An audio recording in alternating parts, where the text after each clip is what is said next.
আমার ছবি যত কম প্রচার করা যায়। আমি তো পালায় পালায় বেড়াইতেছি কয়দিন ধরেও। দুর্নীতি স্বজনপ্রীতির কোন স্থান আমরা এখানে দেখতে চাই না। আপনাদের কাছে আমার অনুরোধ থাকবে আমার ছবি যত কম প্রচার করা যায়। আমি তো পালায় পালায় বেড়াইতেছি কয়দিন ধরেও।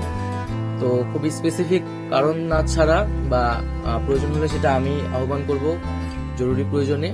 ওই বিষয়ে আমাকে আপনারা হেল্প করবে আমার ছবি যত কম প্রচার করা যায়।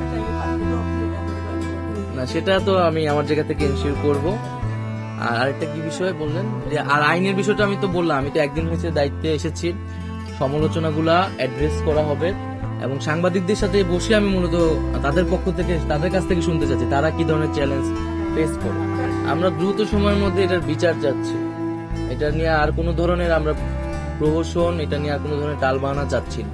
প্রায়োরিটি তো আমরা সব মন্ত্রণালয়ের সর্বশেষে একটা কাঠামোগত সংস্কারের কথা ভাবছি, যাতে দীর্ঘমেয়াদী এটার সুফলটা আসে। এবং যে পয়েন্টগুলো আমরা বললাম যে আসলে আইনের পরিবর্তন, তারপরে বেতনের বিষয়টা নিয়ে আলোচনা করা, এবং হচ্ছে এই প্রতিষ্ঠানগুলা এই অধীনে যে প্রতিষ্ঠানগুলো রয়েছে সেগুলোর একটা আধুনিকীকরণ করা এবং সার্বিক কাঠামো সংস্কার করা।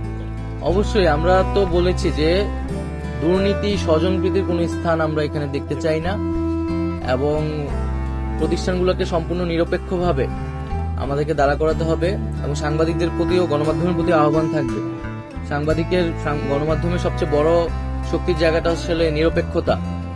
এবং আমরা যে আমাদের বাংলাদেশের গণমাধ্যমের পরিস্থিতি দেখি যে এক ধরনের আওয়ামী লীগ বিএনপির মতো গণমাধ্যমে হচ্ছে এই ধরনের দুইটা ভাগ থাকে।